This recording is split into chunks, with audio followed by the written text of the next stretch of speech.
सो मसीह के अजीम और जलाली नाम में आप सबको सलाम। स्वायम कलाम मुकद्दस में से आज ज़बूर की किताब में से ज़बूर 56 है और उसकी आज हम 10 आयत जो है इसे तलावत करेंगे। और इसमें से आज हम दाऊद की ज़िंदगी के ताल्लुक से चंद एक बातों को सीखेंगे कि दाऊद का जो फेथ खुदा पर था और वो खुदा पर ईमान रखने वाला शख्स था और उसका जो ईमान था वो कैसा था। और इन आयतों में हमें नज़र आता है कि दाऊद क्या ईमान रखता था और किस तरह से वो ज़िंदगी गुजारता था। तो कलाम मुकद्दस में से हम तलावत को सुनते हैं। हम इसकी 10 और 11 दो आयतों की जो तलावत है ये सुनेंगे। तो खुदा की खादमा हमारे लिए से तलावत करेंगे। ज़बूर की किताब 56 जो है वो ज़बूर उसकी 10वीं और 11वीं वर्ष। मेरा फ़ख्र खुदा पर और उसके कलाम पर है, मेरा फ़ख्र खुदावंद पर और उसके कलाम पर है। मेरा तवक्कुल खुदा पर है, मैं डरने का नहीं। इंसान मेरा क्या कर सकता है, ऐ खुदा तेरी मिन्नतें मुझ पर हैं। आमीन। खुदावंद के मुकद्दस कलाम के वसीले हम सबको बरकत मिले। अभी जब हम 10 आयत को पढ़ते हैं तो यहाँ पे लिखा है मेरा फ़ख्र खुदावंद पर और उसके कलाम पर है। और 2 मरतबा दाऊद यहाँ पे इस बात को रिपीट करता है और वो कहता है मेरा फ़ख्र खुदावंद पर और उसके कलाम पर है। आमीन। और दाऊद ने जब ये बात कही कि मेरा फ़ख्र खुदावंद पर और उसके कलाम पर है, तो ये उस वक़्त की बात है जब फ़लस्तियों ने दाऊद को जात में आकर पकड़ लिया था। और याद रहे कि फ़लस्ती जो थे ये बनी इस्राइल के दुश्मन थे और दाऊद ने बनी इस्राइल के लिए एक जंग लड़ी जब उसने फ़लस्तीन के एक सूरमा को जिसका नाम जाती जुलियत था उसे मारा और एक बड़ी फतह जो थी उसने हासिल की। और उसके बाद उस फतह के बाद जब लोगों ने ये गाया कि दाऊद जो था उसने तो हज़ारों को मारा और लाखों को मारा, लेकिन जो साउल था उसने हज़ारों को मारा। तो उसके बाद क्या हुआ, जो साउल था वो दाऊद का दुश्मन हो गया, उसकी जान लेने के दर पे रहा और उसकी वजह से उसे भागना पड़ा। और जब वो जात की सरजमीन पे था तो फ़लस्तियों को ये पता चला कि यहाँ पे दाऊद है और उन्होंने क्या किया, आकर दाऊद को घेर लिया ताकि दाऊद को पकड़ सके। तो दाऊद को जब इस बात का पता चला तो फिर वो इस बात को बयान करता है, वो कहता है मेरा फ़ख्र खुदा पर और उसके कलाम पर है, मेरा तवक्कुल खुदा पर है, मैं डरने का नहीं। इंसान मेरा क्या कर सकता है। तो एक बात याद रखें, जो शख्स खुदा पर और उसके कलाम पर बिलीव करने वाला शख्स है वो इस बात पर कायम रहता है कि अगर खुदा ला तब्दील है तो फिर उसका कलाम भी ला तब्दील है। दाऊद के साथ क्योंकि खुदा के बेशुमार वादे थे और वो जानता था कि खुदा मुझे इंसानों के हाथों में इस तरह नहीं छोड़ेगा और वो जानता था खुदा मुझे छुड़ाएगा, खुदा मेरी फेवर में खड़ा होगा। और इसलिए वो कहता है मेरा फ़ख्र खुदा पर है और उसके कलाम पर। और याद रखें 2 चीज़ें उसके फ़ख्र की बुनियाद थी, नंबर 1 खुदा और नंबर 2 उसका कलाम।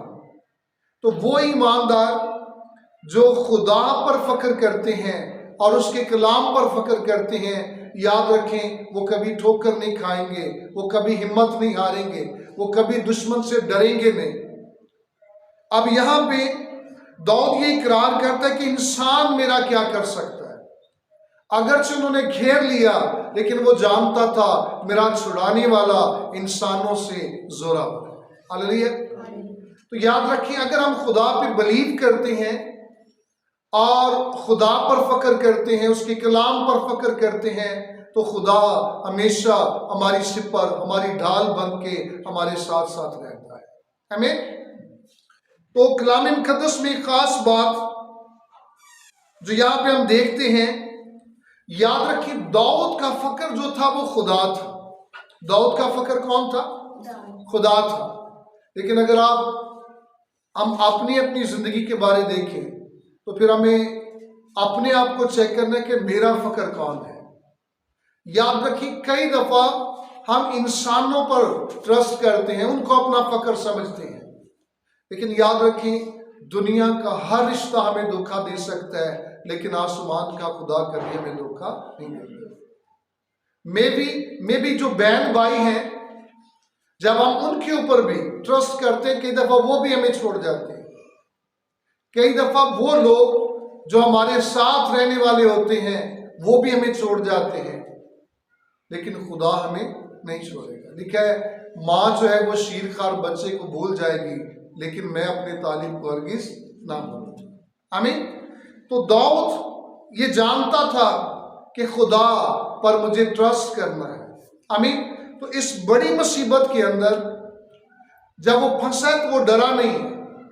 तो ये बात हमें सीखने को मिलती है कि अगर हम दाऊद की तरह खुदा पे फक्र करें और खुदा के कलाम पर इत्मीनान रखें तो फिर हम खौफ नहीं खाएंगे, क्योंकि वो अपने कलाम की कुदरत के सबब से हमेशा हमारे साथ खड़ा है।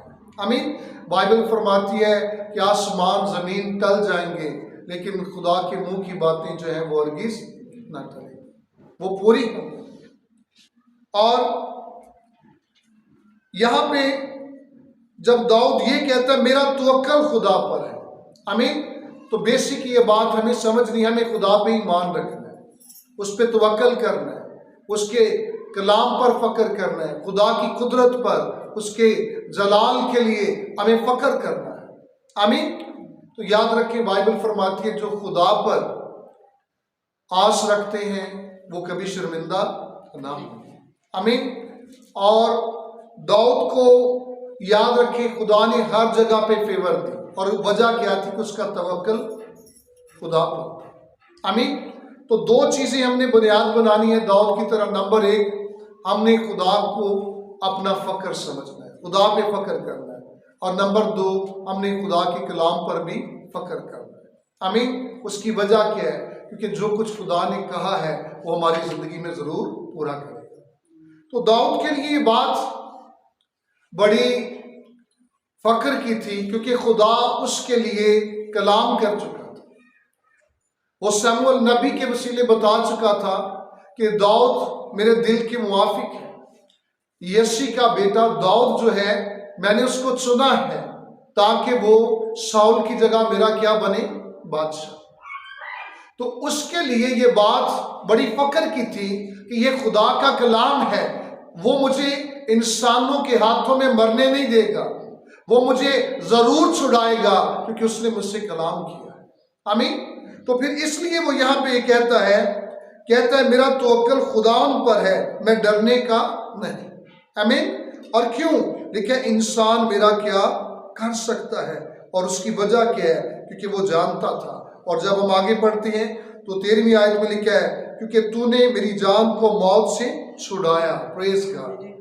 और फिर आगे लिखा है कलाम मुकद्दस में, क्या तूने मेरे पांव को फिसलने से नहीं बचाया ताकि मैं खुदावन के सामने जिंदों के नूर में चलूं। हालेलुया।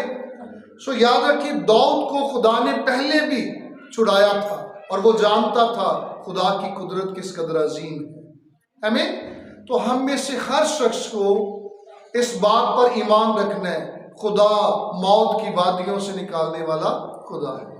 खुदा अपने कलाम की कुदरत से हमें संभालता है, और वो अपने कलाम के पीछे खड़ा है। जो कुछ उसने हमारे लिए कहा है वो उसे पूरा करेगा। हमें खुदा पर ट्रस्ट करना है, हमें दाऊद की तरह अपने खुदा पर ईमान रखना है। ऐसे ईमानदार होते हुए जिंदगी में याद रखें कई ऐसी मुसीबतें आएंगी। दाऊद बहुत सी मुसीबतों में पड़ा, लेकिन खुदा ने उसे निकाला।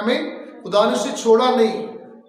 तो याद रखें खुदा हमें भी मुसीबत में नहीं छोड़ेगा, मुसीबतें ज़रूर आएंगी लेकिन मुसीबतों में खुदा रहने नहीं देगा, वो हमें निकालेगा क्योंकि ये उसकी कुदरत है। और कलाम मुक़द्दस में याद रखें हमें इस बात की तालीम मिलती है। हम देखते हैं जो बनी इस्राइल के बादशाह थे, मुसीबतें उन पर भी आई, नबियों पर आई, ईमानदारों पर, मुकद्दसीन पर आई, लेकिन जो सबसे बड़ी बात है मुसीबतें तो आई लेकिन खुदा ने उनको मुसीबत में छोड़ा नहीं। आमीन। तो याद रखें हमारे साथ ये वादा है, कलाम है खुदा का। यीशु मसीह ने फरमाया तुम्हारा दिल ना घबराए, मैं दुनिया के आखिर तक तुम्हारे साथ हूँ।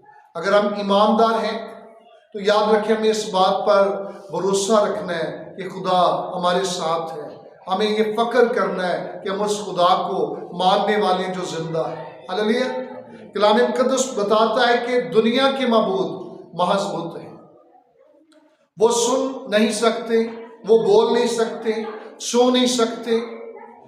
और याद रखें हमारा खुदा जिंदा है, वो बोलता भी है और वो सुनता भी है, वो छूता भी है, वो हमारे दरमियान रहता है, वो अपनी कुदरत के साथ बड़े बड़े काम करता है। आमीन। इसलिए वो हमारा फक्र है क्योंकि वो जिंदा है। और यीशु मसीह ने कहा खौफ ना खा, मैं मर गया था और अब मैं जिंदा हूं और देख मैं अब्दुल अब्बास जिंदा रहूंगा। आमीन। उसने कहा मौत और आलमी रवा की कुंजियां मेरे पास। आमीन। और याद रखें हमने खौफ नहीं खाना, बल्कि हमने खुदा की शुक्रगुजारी करनी है और हमेशा अपने खुदा में उसके जोर में आगे बढ़ते जाए। आमीन। आए अपनी आंखें बंद करते हैं और हम सब मिल के दुआ करेंगे और खुदा उनकी शुक्रगुजारी करते हैं। आसमानी बाप तेरी शुक्रगुजारी करते हैं इन तमाम लम्हात के लिए, और हम ये सारा जलाल सारी इज्जत तुझे देते हैं और तेरी मिन्नत करते हैं ये कलाम हम सब के लिए बरकत का बायस बने और तेरा आसमान यीशु मसीह के नाम से खुला रहे। ऐ खुदावन तू जो हमारा फक्र है, तेरा कलाम हमारा फक्र है, हमारा तवक्कल तुझ पर है, हम तेरी शुक्रगुजारी करते हैं। ऐ खुदा दुश्मन हमारा कुछ नहीं बिगाड़ सकता, इंसान हमारे खुदा जिंदगी के खिलाफ कुछ नहीं कर सकते, क्योंकि जब तू हमारे साथ है तो कौन हमारा मुखालिफ होगा। हम तेरी शुक्रगुजारी करते हैं कि तू अजीम खुदा है। हम इस सारे वक्त के लिए दिल की गहराइयों से शुक्रगुजार हैं और यीशु मसीह के नाम में ये सब कुछ मांगते और पाते हैं। आमीन।